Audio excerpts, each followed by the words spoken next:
जब गरुड़ की मृत्यु की प्रसन्नता में उसकी माँ के हाथ के बने लड्डू खाऊंगी तो कितना आनंद आएगा।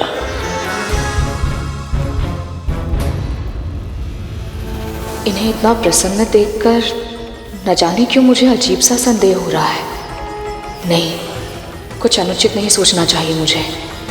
पहले भी ऐसे ही संदेह के कारण एक पुत्र को हानि पहुंचा चुकी हूं, फिर मैं वही त्रुटि नहीं कर सकती। हे नारायण, मेरे पुत्र की रक्षा कीजिएगा। ओम विष्णवे नमः, ओम विष्णवे नमः, ओम विष्णवे नमः, ओम विष्णवे नमः, ओम विष्णवे नमः।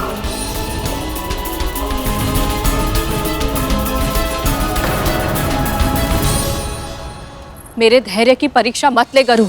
तू स्वयं को मेरा आज्ञाकारी पुत्र कहता है ना, बार बार दावा करता है कि तू मेरा कहा नहीं टाल सकता, तो अभी मेरी अवज्ञा क्यों कर रहा है? मैं आपको क्रोध नहीं दिलाना चाहता माँ, पर क्या करूं, एक अजीब सी शंका मन में जन्म ले रही है। आप मुझसे इतने समय बाद मिली तो मुझे हृदय से भी नहीं लगाया, अपनी बड़ी बहन अदिति माँ को प्रणाम भी नहीं किया। अभी अभी माँ पाताल भैरवी के साथ जिस शिवलिंग की आराधना मैंने की है, आपने उसे देखा भी नहीं।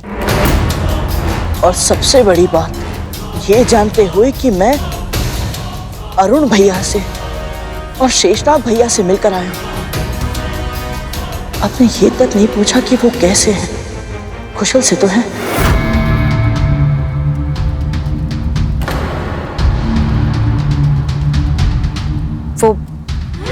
वो मैं पूछती, सब पूछती, किंतु प्रश्न इतने सारे हैं और जिज्ञासा इतनी अधिक कि मैंने घर चलकर पूछना उचित समझा। इसलिए तो मैं शीघ्र ही यहाँ से जाना चाहती हूँ। अब तू विलंब मत कर, यहाँ बहुत संकट है। ये दुष्ट असुर किसी भी समय आक्रमण कर सकते हैं। असुरों, आगे बढ़ो।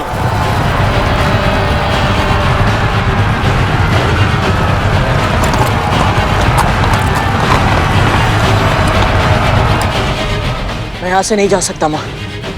सोच विचार में समय व्यर्थ मत कर, शीघ्रता कर, चल मेरे साथ।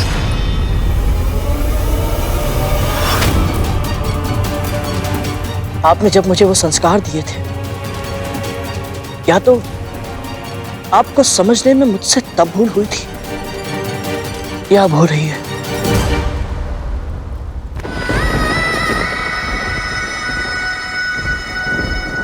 माँ, वो सातों संस्कार एक बार फिर से बताइए ना।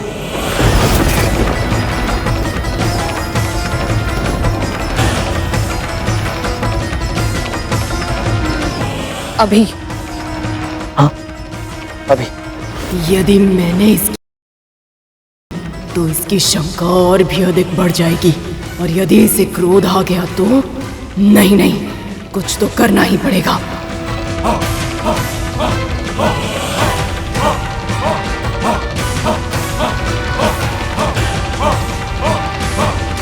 सुनना चाहता है ना, तो सुन, पर इस बार स्मरण रखना,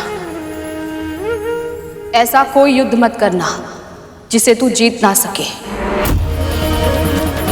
धन के लिए यदि तुझे जगत पिता श्री विष्णु से भी टकराना पड़े तो हिचकिचाना मत। इस संसार में जीवित रहने का अधिकार केवल उसे ही है जो सबसे अधिक शक्तिशाली हो। शत्रु को वार करने का अवसर मिले उससे पहले तू ही उस पर वार कर देना। सदैव शीश उठाकर चलना, भूमि पर देखना कायरता का चिन्ह है। तेरा चौथा संस्कार है दृष्टि नीचे रखना।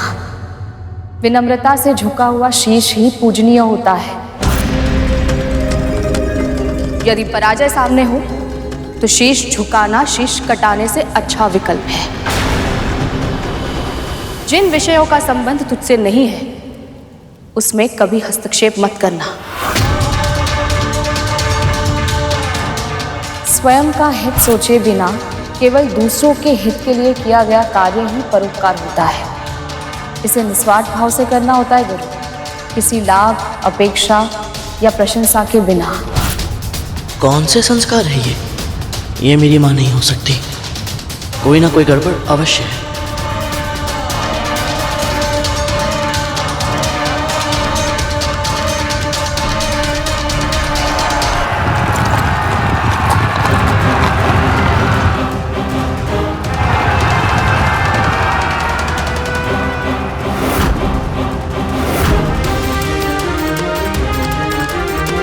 गरुड़, उस और कहाँ जा रहा है तू? हमें घर जाना है। मैं यहाँ से नहीं जा सकता। अदिति माँ की तपस्या की रक्षा करना मेरा धर्म है और मैं अपना धर्म का पालन करना चाहता हूँ। धर्म अधर्म मुझे समझाएगा? पक्षी है तू, पक्षी है तू, पक्षी है तू, केवल एक पक्षी।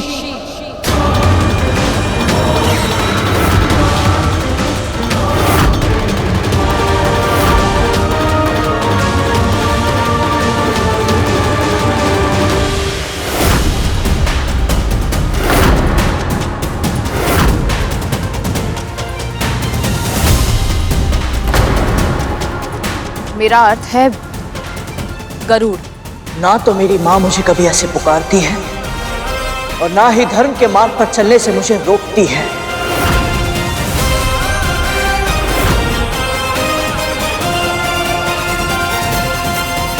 आप मेरी माँ नहीं हैं। कौन है आप?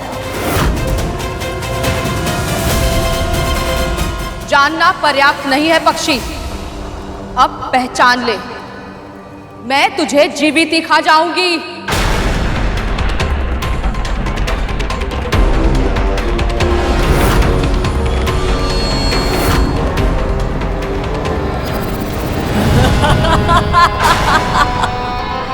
तेरी मृत्यु हूं मैं, सिंह का। सेनापति, आक्रमण कीजिए।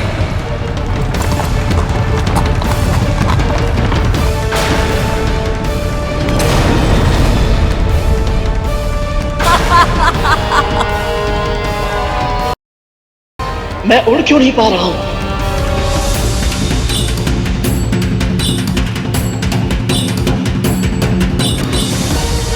कोई भी प्राणी अपनी छाया से पीछा छुड़ाकर भाग नहीं सकता है, और अब तेरी छाया को मैंने बंदी बना लिया है।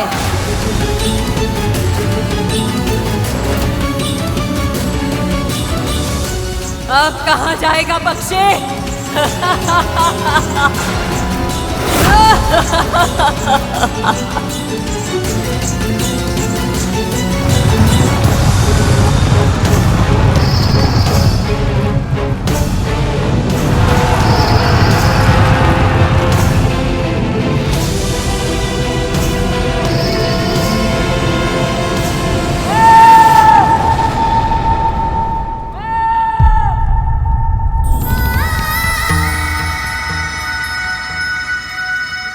गरुड़, पर ऐसे क्यों पुकार रहा है वो? क्या वो किसी संकट में है? हे जगत पिता, हे प्रभु विष्णु, मैं जानती हूँ भक्त को चिंता नहीं चिंतन करना चाहिए, पर क्या करूँ मैं? जब से मेरा पुत्र मुझे छोड़कर गया है, न जाने क्यों बार बार ऐसा लगता है मुझे जैसे वो चाहकर भी मेरे पास वापस नहीं लौट पाएगा। जब संतान छोटी होती है, उसका प्रथम और अंतिम सहारा होता है माँ का आंचल, पर फिर धीरे धीरे वो उस आंचल की छाप को भूल जाती है। मुझ पर कृपा कीजिए प्रभु, ताकि मेरा गरुड़ जहाँ कहीं भी हो, अपनी माँ के आंचल की ठंडी छाव को कभी ना भूले।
रुक जाइए।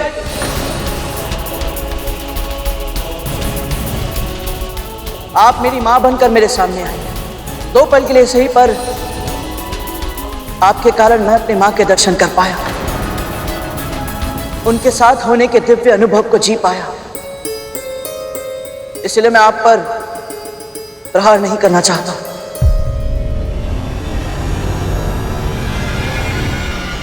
सिंगिका, यही सही अवसर है, प्रहार करो। मूर्ख है ये पक्षी, भावुक है, आक्रमण करो इस पर।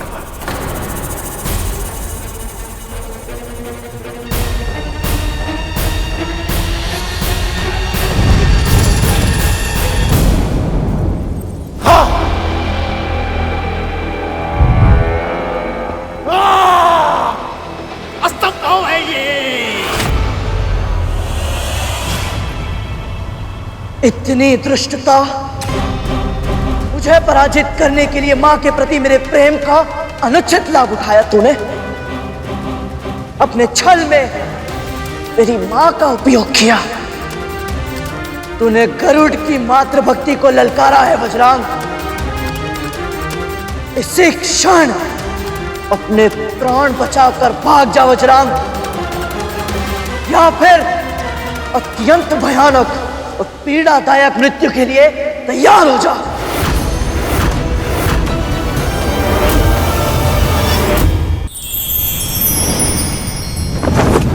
असुर सेना, आगे बढ़ो।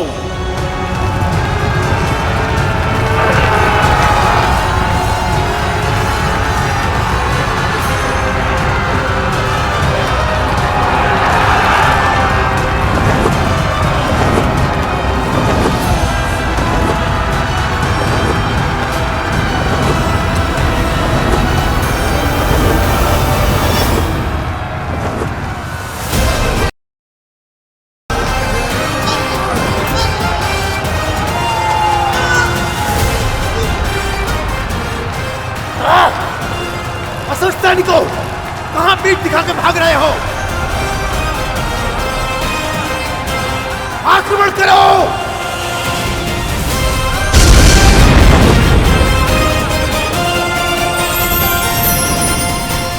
वज्रांग, यह युद्ध उनका नहीं है, यह संघर्ष तेरे और मेरे मध्य है।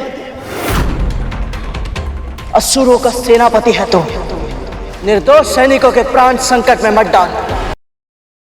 साहस है युद्ध कर मुझसे, छल से नहीं, बल से, वीरता से। मुझसे युद्ध करेगा तो आज के पश्चात किसी और से युद्ध करने योग्य नहीं बचेगा गरुड़।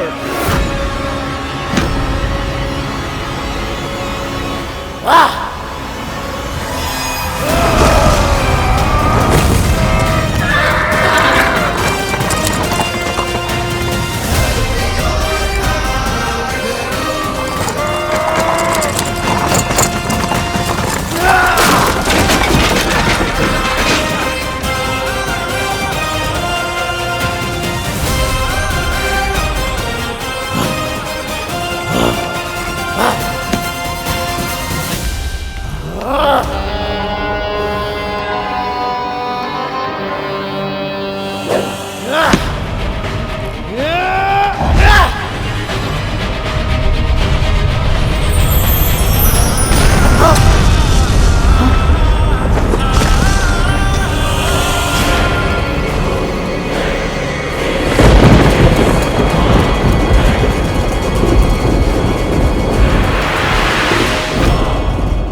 बजरांग।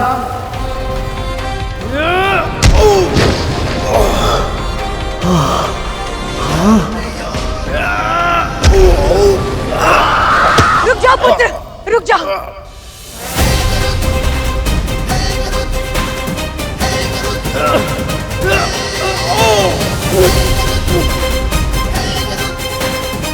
मैं दीदी हूँ, असुरों की माँ,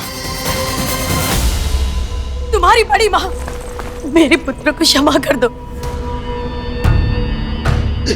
उसके प्राणदान में दे दो, क्षमा कर दो गरुड़। मुझे क्षमा कैसे दीदी माँ, पर आप जो कह रही वो संभव नहीं है। इसने मेरी माँ का अपमान किया है, इससे मैं जीवित नहीं छोड़ सकता हूँ। नहीं गरुड़ नहीं, मैं तुम्हारी भावना समझ सकती हूँ, पर मैं एक माँ हूँ गरुड़।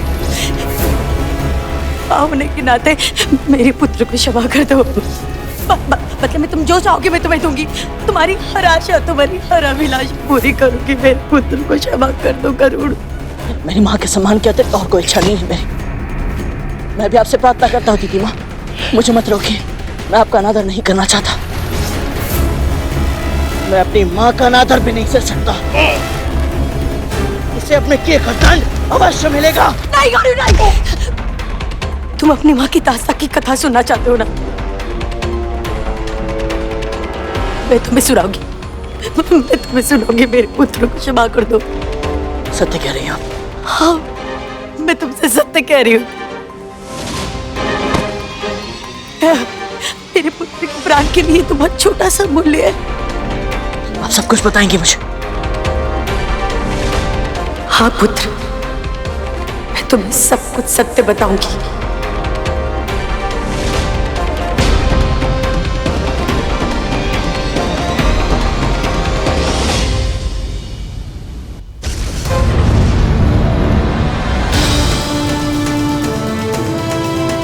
जिस सत्य को जानने के लिए अधीर था, मैं तड़प रहा था, वो सत्य अब पता चलेगा मुझे।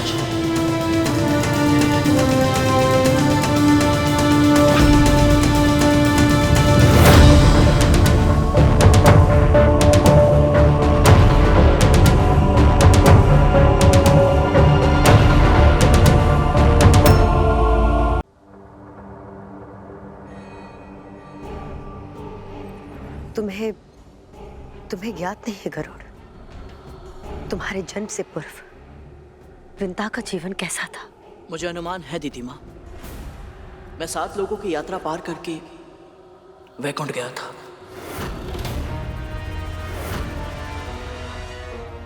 क्या तुमने 7 लोग की यात्रा कर ली?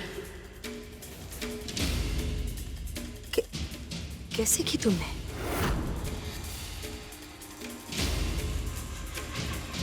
इन पंखों के सहारे दीदी माँ, मैं उड़कर गया।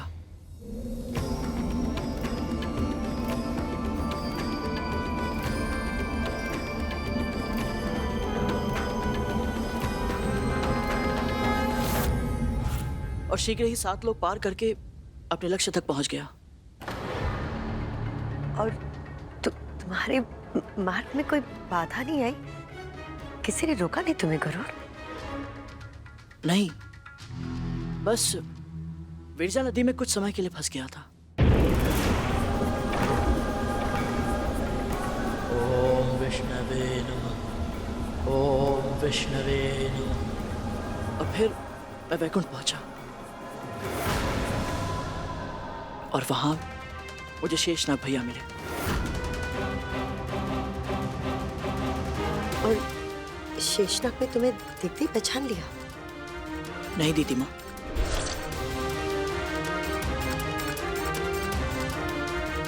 पर जब पहचाना तो हृदय से लगा लिया।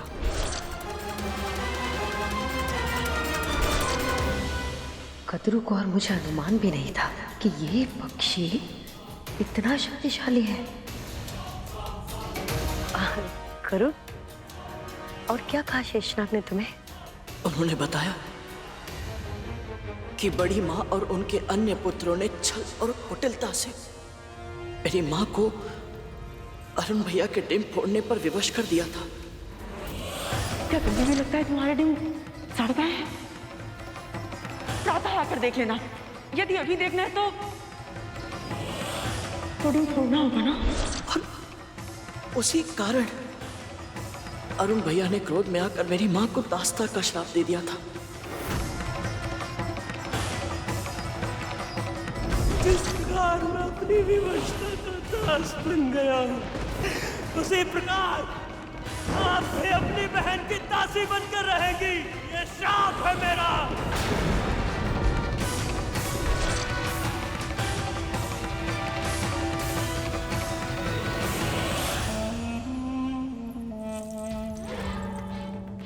करुण को कद्रू के उसके पुत्रों का सत्य पता चल चुका है।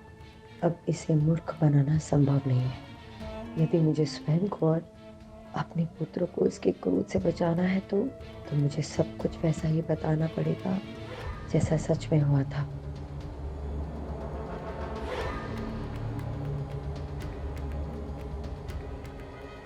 शेषनाग भैया ने मुझे यह भी बताया था कि माँ की दास्ता का एकमात्र कारण अरुण भैया का श्राप नहीं है। माँ आज जिस स्थिति में है उन्हें वहां तक पहुंचाने में बड़ी माँ ने बहुत महत्वपूर्ण भूमिका निभाई थी। ये सत्य है। अरुण के जन्म के बाद तुम्हारी माँ बहुत दुखी रहती थी। उस दुख के अनुभव से लगभग अर्धमृत हो चुकी थी वो। कोई पत्थर। मुझे ठीक से स्मरण नहीं है दीदी माँ, पर कभी कभी ऐसा लगता है डिम में होकर भी मैं माँ की उपस्थिति का अनुभव कर पाता था। जब भी वो मेरे पास आती थी मुझे उनका आभास होता था।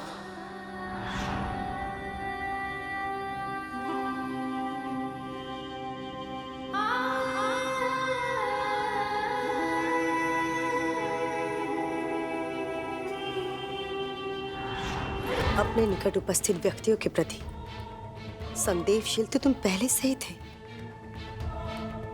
उस वक्त तुम्हारी माँ अपने दुखों के पहाड़ों के नीचे दबकर नसुद्बुद्ध खो चुकी थी।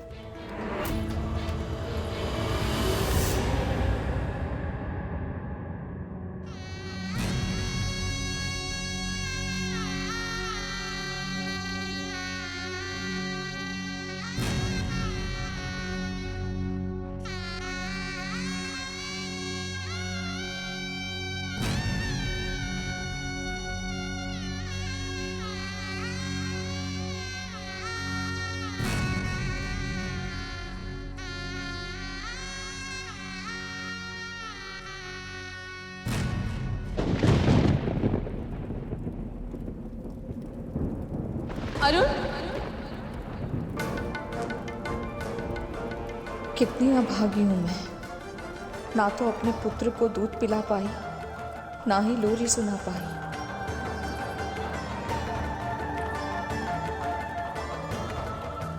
और वो भी तो इतनी सी उम्र में अपने घर से, अपनी माँ से इतना दूर है।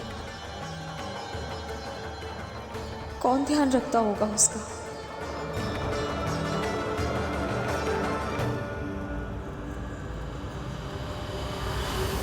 तब मुझे समझ नहीं आता था, पर अब आपकी बातें सुनकर ऐसा लग रहा है कि जब जब मेरे डिम में विचित्र सी सिहरण होती थी अवश्य ही बड़ी माँ मेरे आसपास होती होंगी। दुखद है पर यही सत्य है करुण। जो अरुण के साथ अनहोनी हुई उसके बाद तो कद्रू ने जैसे दूरियां ही बना ली थी। पर दिन बर दिन तुम्हारे डिम को बढ़ता हुआ देखकर कद्रू को चिंता होने लगी। और फिर एक दिन देखिए माँ, हम आपके लिए क्या लाए।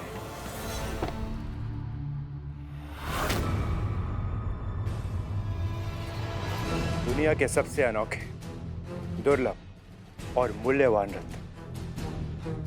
और पता है माँ, इन रत्नों को ढूंढने में और इकट्ठा करके आपके लिए लाने में हमने कितना श्रम किया है, किंतु आपके लिए कुछ भी।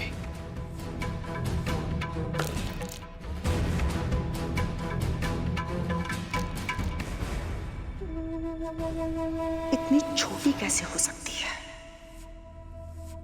तुम्हारी महत्वाकांक्षा? तुम दोनों मेरे पुत्र हो, महारानी कदरू के पुत्र। मैं तुम्हें स्वर्ग के सिंहासन पर बैठाने का स्वप्न देख रही हूं, जहां इस संसार के सारे सुख और ऐश्वर्य तुम दोनों के चरणों में होंगे। किंतु तुम दोनों इन छोटे छोटे से रत्नों को देखकर इतना अधिक प्रसन्न हो रहे हो।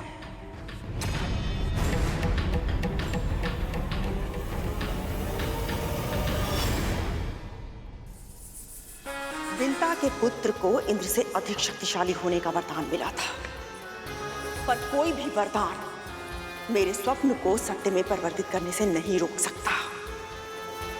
इस समस्त ब्रह्मांड पर राज करेंगे मेरे पुत्र, महारानी कदरू के पुत्र।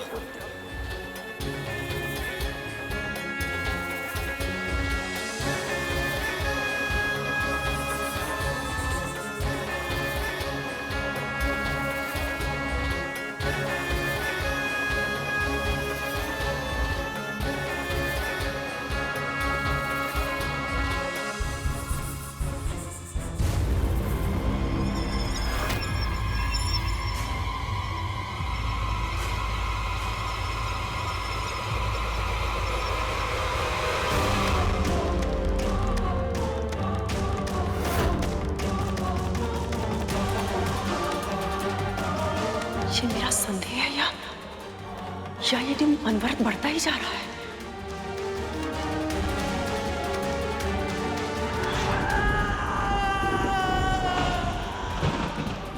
अर्धविकसित विकलांग है, फिर भी कितना शक्तिशाली है ये बालक, किसके प्रकाश से पूरा आकाश लाल हो गया है।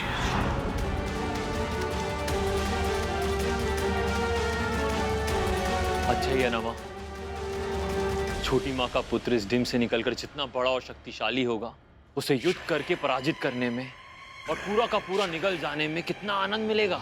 मूर्खों की तरह बात करना बंद करो कालिया। किसी योद्धा की सबसे बड़ी कमी क्या होती है जानते हो?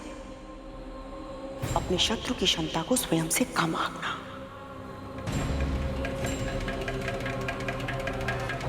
बहुत सावधान रहना होगा हमें, बहुत सावधान। इतनी चिंता करने की आवश्यकता नहीं है माँ। अरुण तो पहले से ही अर्धविकसित है और छोटी माँ वो अंजल त्याग कर स्वयं के प्राण लेने की तैयारी कर रही है।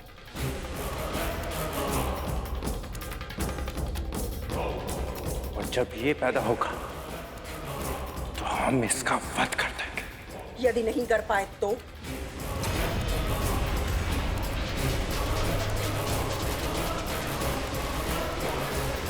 इस डिम को ध्यान से देखो तक्षक। 800 वर्षों से ये विकसित हो रहा है। पोषण प्राप्त कर करके ये इतना विशालकाय हो गया है कि उसने सूर्य के तेज को भी ढक लिया है।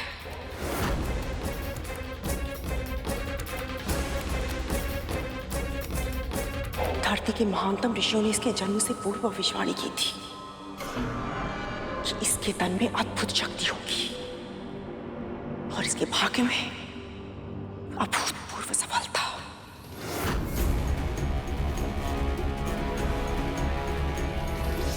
ईश्वर ही जाने कितना शक्तिशाली होगा ये।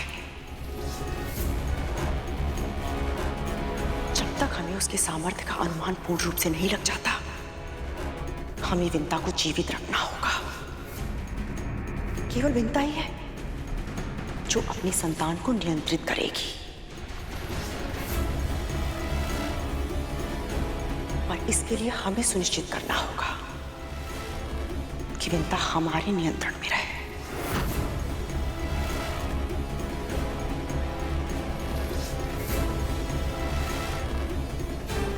अद्भुत, आपकी दूरदृष्टि अद्भुत है माँ। आपकी चालों का उत्तर ना ही छोटी माँ के पास है और ना ही उनकी संतान के पास होगा।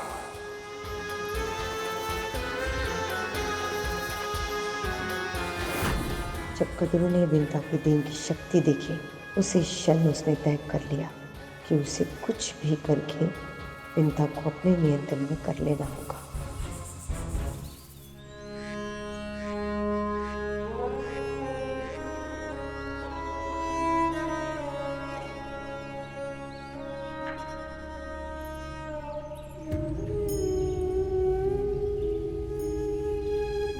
कब तक अपने विचारों की भूल भुलैया में खोई रहोगी विंता? चलो, कितना समय हो गया, हमने साथ में संध्या आरती नहीं की। मेरा मन नहीं है दीदी। मन नहीं है तो बनाओ विंता। अपने प्रभु विष्णु को प्रतीक्षा करवाओगी क्या? चलो।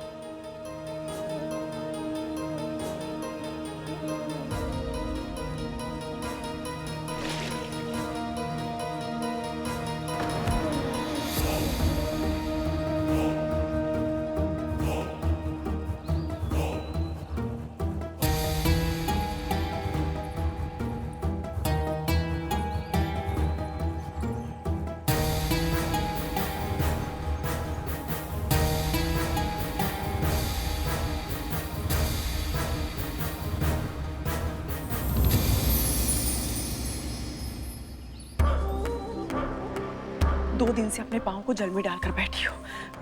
देखो कैसे सुन्न पड़ गए हैं, जैसे जैसे उनमें प्राण ही नहीं है।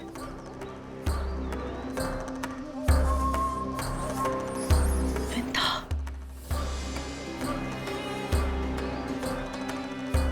अरुण के तो पाँव भी नहीं है दीदी।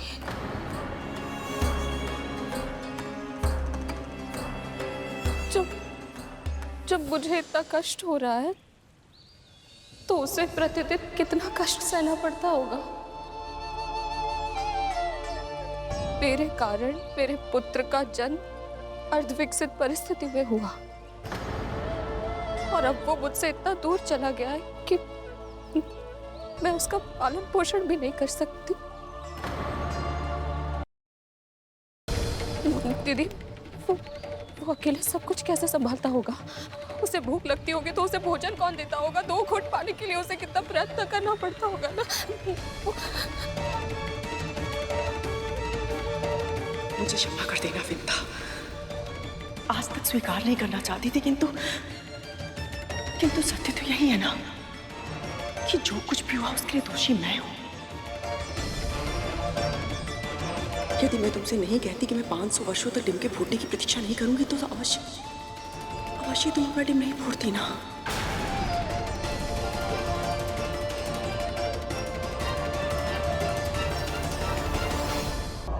मैं उस रात तुम्हें रोकने भी आई थी, किंतु जब तक मैं वहां पहुंची तब तक मैं अपना डिम फोड़ चुकी थी।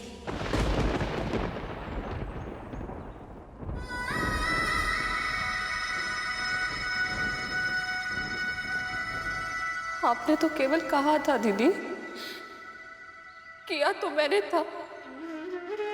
अरुण के जाने के बाद स्वामी ने भी मुझसे यही कहा था कि मैं आपको क्षमा कर दूं।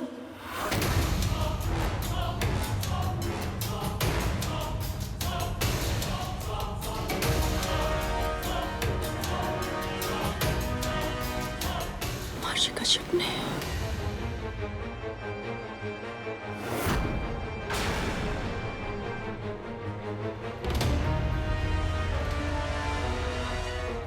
और अब मैं आपसे भी वही कहूंगी जो मैंने उनसे कहा था। यदि किसी के कहने में आकर हम कुछ अनुचित कर जाते हैं तो दोष कहने वाले का नहीं होता, हमारा होता है, क्योंकि हमने अपने विवेक का उपयोग नहीं किया। इसलिए क्षमा का तो प्रश्न ही नहीं उठता दीदी। दोष मेरा है क्योंकि दायित्व मेरा था। ये पाप मैंने किया है और इस पाप के लिए मैं स्वयं को जितना दंड दूं उतना कम है। स्वयं के साथ और उससे अधिक अपने अजन्मे पुत्र के साथ तुम अत्याचार कर रही हो विंता। हम दोनों माँ हैं विंता, और माँओं को अपने पुत्रों के लिए, अपनी संतानों के लिए स्वयं को संभालना ही पड़ता है। तुम्हारा तन और मन स्वस्थ होगा तभी तो तुम अपने होने वाले पुत्र का ध्यान रख पाओगी। देखो कितनी शीघ्र कितना बड़ा हो गया वो।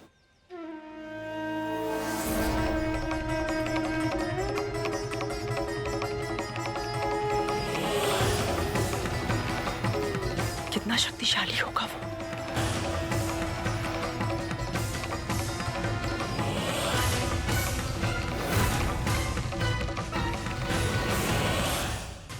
जब शक्ति अधिक हो तो उसे सजोने का, संवारने का उत्तरदायित्व भी अधिक होता है।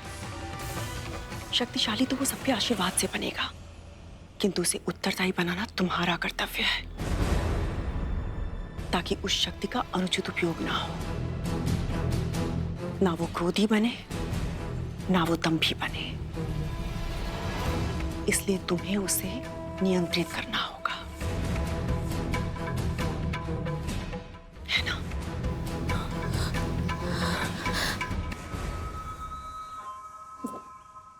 सही कह रही हैं आप।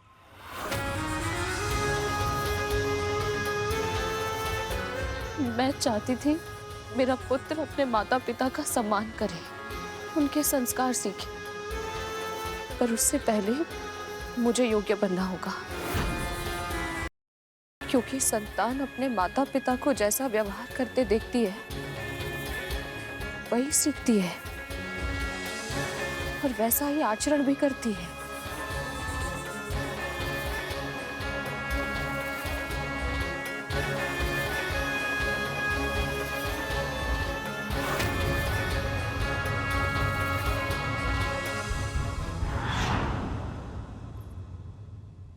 इस तरह से विंता को समझने के बाद कद्रू का व्यवहार विंता के प्रति अच्छा हो गया था। वो उसका ध्यान रखने लगी, उसके खाने पीने, सोने का, सारी चीजों का।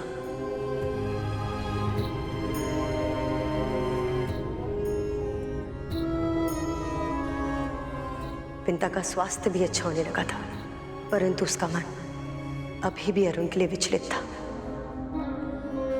सब ठीक हो जाएगा विंता, सब ठीक हो जाएगा।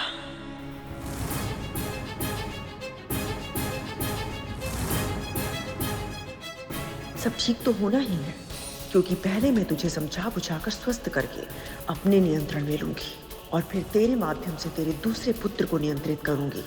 अब वो दिन दूर नहीं जब मेरी महत्वाकांक्षा के आकाश में मेरे पुत्र सूर्य बनकर उदित होंगे और सारे संसार पर छा जाएंगे। और फिर एक दिन मैंने कद्रू को एक ऐसी सूचना दी कि उसको सुनकर विंता खुश हो गई।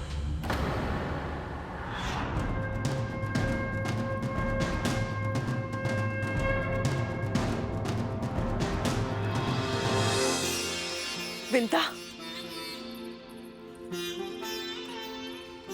मैंने कहा था ना तुमसे कि सब कुछ ठीक हो जाएगा। देख, सब कुछ ठीक हो गया। क्या हो गया दीदी? क्या कह रही हैं आप? तुम्हारी पूजा और अरुण की तपस्या सफल हुई है विंता। अब वो अकेला नहीं है, सूर्यदेव ने हमारे अरुण को अपने रथ का सारथी बना लिया है।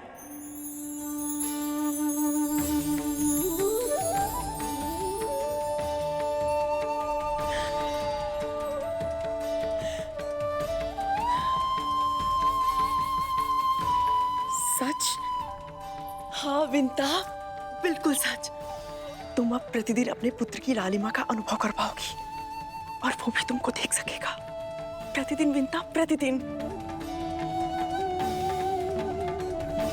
आपको अनुमान भी नहीं है कितनी प्रसन्नता दी है आपने मुझे, कितनी शांति मिली है मेरे हृदय को। अब बस किसी तरह मैं भी आपको प्रसन्नता दे पाऊं। इतनी छोटी सी बात, तुम चाहो तो अभी भी मुझे प्रसन्नता का उपहार दे सकती हो, मेरी एक छोटी सी इच्छा पूरी करके। तुमने चार दीवारी को अपना बंदी गृह बना लिया है, तुम्हें यहाँ से बाहर निकलना होगा विंता। हमें एक साथ वन की सुगंधित वायु का अनुभव किए और मुक्त आकाश के नीचे घूमे हुए कितना समय बीत चुका है। तुम चलोगी ना? मैं अवश्य चलूंगी दीदी, आपकी इच्छा को सम्मान अवश्य दूंगी मैं।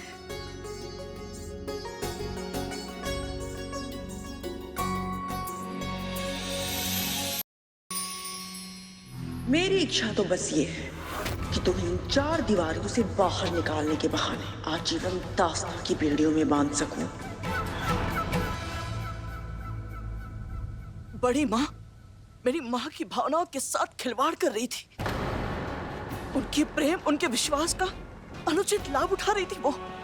जब कदरू अपने चाल को धैर्य के साथ आकार दे रही थी, तब तुम्हारे डीम को दिन पर दिन बढ़ता हुआ देखकर उसकी संतानों के मन में असुरक्षा की भावना पैदा हो रही थी।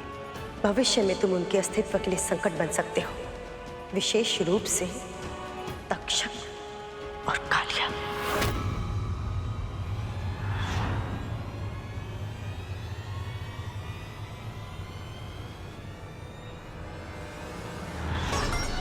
मुझे धुंधला धुंधला स्मरण हो रहा है।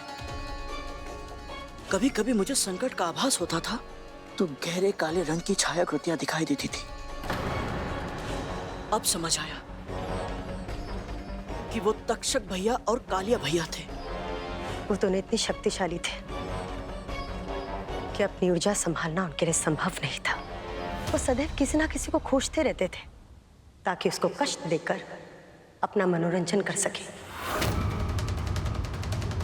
पर कदरू के स्पष्ट आदेश से वो तुम्हें किसी तरह की हानि नहीं पहुंचा सकते थे।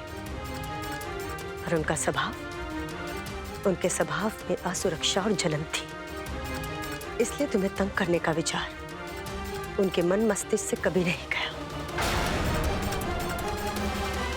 और फिर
ओ बिन बुलाए अतिथि, किसकी अनुमति से इस स्थान पर प्रवेश किया?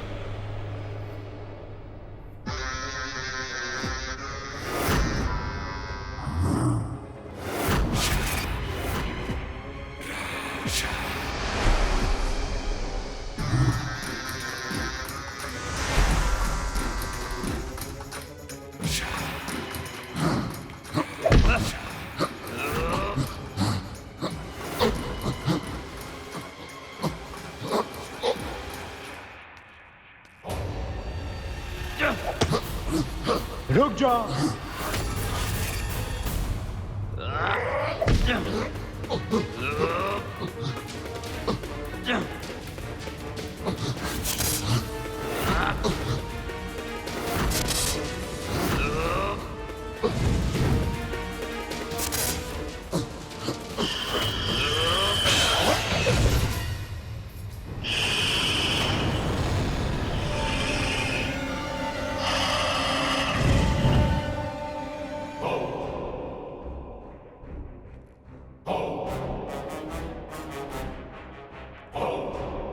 मैंने अभी अपनी विष की क्षमता का पूरा उपयोग नहीं किया,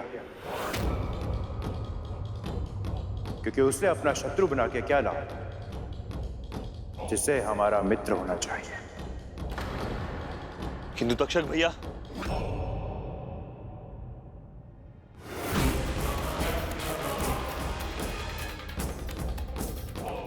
परंतु मैं तुमसे मित्रता क्यों करूं? क्योंकि हमारी मित्रता से तुम्हें वो उपहार मिलेंगे जिसकी तुम कभी कल्पना भी नहीं कर सकते।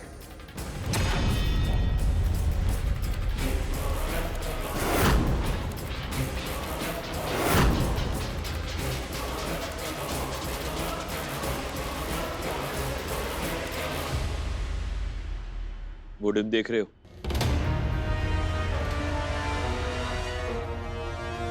पिछले 800 वर्षों से वो डिम परिपक्व होने की प्रतीक्षा कर रहा है। जरा सोचो, उसके अंदर पल रहा प्राणी कितना बड़ा होगा, कितना स्वादिष्ट होगा।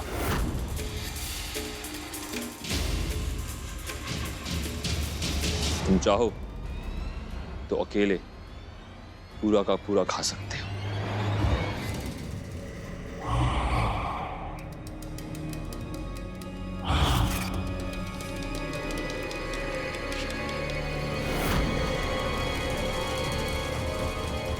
वाह, इस प्रकार का आहार!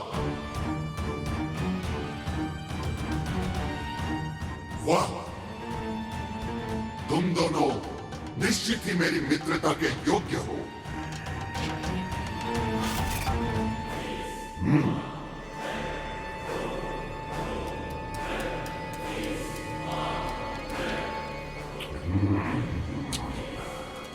एक बार मैं इसे खा लूंगा तो मेरी भूख लंबे समय के लिए मिट जाएगी।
उस घटना के बारे में सुनकर आज भी मेरे रोंगटे खड़े हो रहे हैं।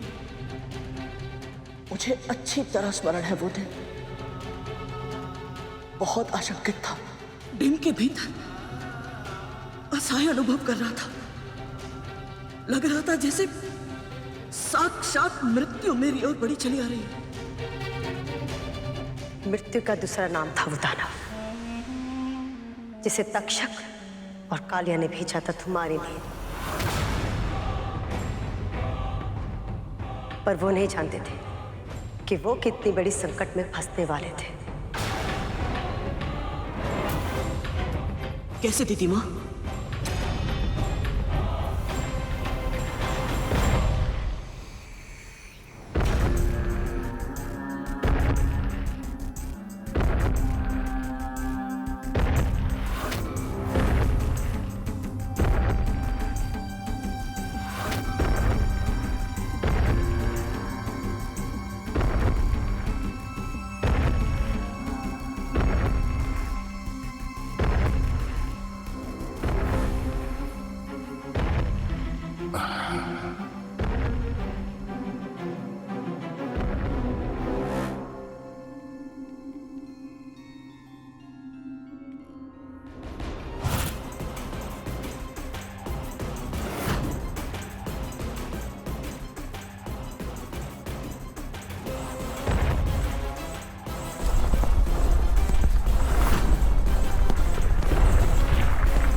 माँ, माँ, माँ,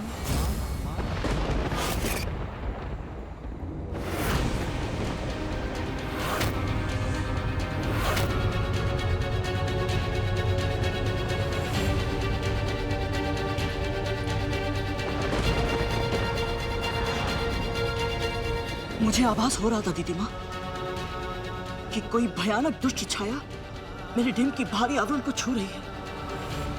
मैंने उसके हाथों के निशान भी देखे थे। बहुत भयभीत हो गया था। बस उस समय मुझे स्मरण हुआ कि माँ हर समय प्रभु विष्णु का नाम जपती रहती है और मैंने भी वही किया। फिर उसके बाद क्या हुआ यह मुझे स्मरण नहीं। मैं बताती हूँ कि उसके आगे क्या हुआ।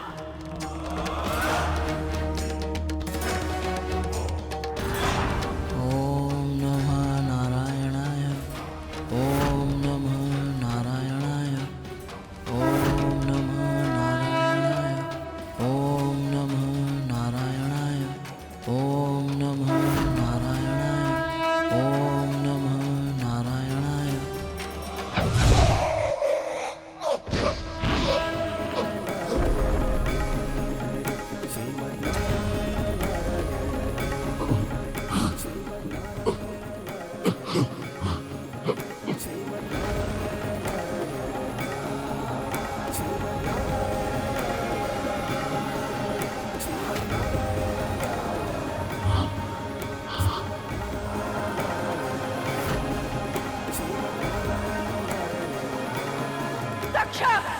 कालिया!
मेरे पुत्र को हानि पहुंचाने की चेष्टा किसने की?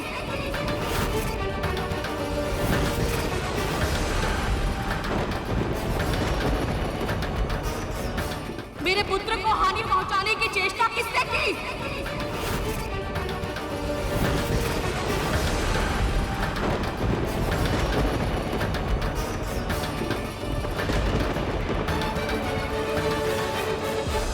और माँ तो सदैव प्रसन्न चित्त रहती है।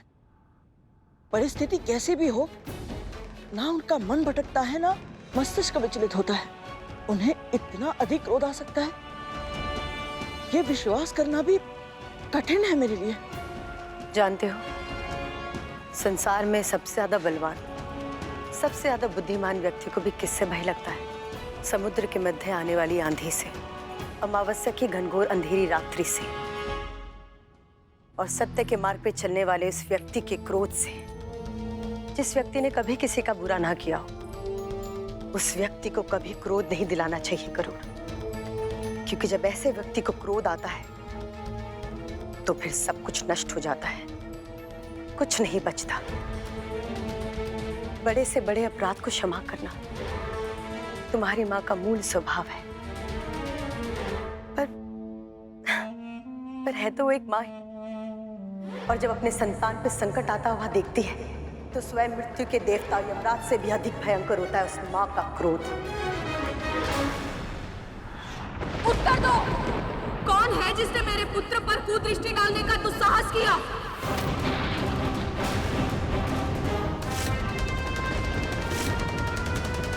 कायरों की भांति छिपे मत रहो, सामने आओ। किसका षड्यंत्र है ये? शांत हो जाओ विद्या, शांत हो जाओ। तुमने देखा ना, वो कोई अनजान ही था। पर वो था कौन? कैसे आया यहाँ? और क्यों मेरे पुत्र को हानि पहुंचाना चाहता था? तक्षक कालिया, सच कहो, क्या जानते हो उसके बारे में?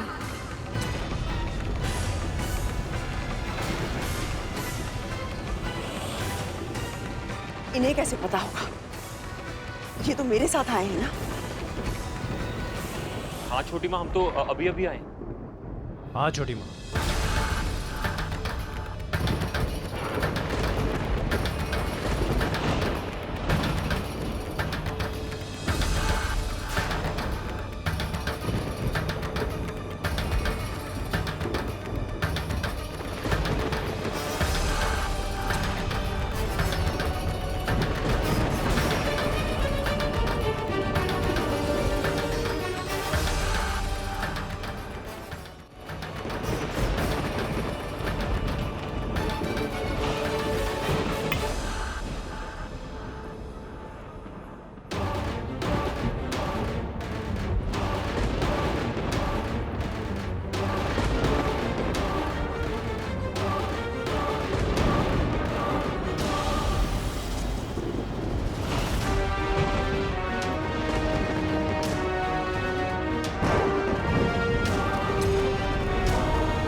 मैं महर्षि कश्यप की पत्नी विंता परम प्रभु श्री विष्णु को साक्षी मानकर अपने समस्त जप, तप और व्रत की शक्ति का आह्वान करती हूँ।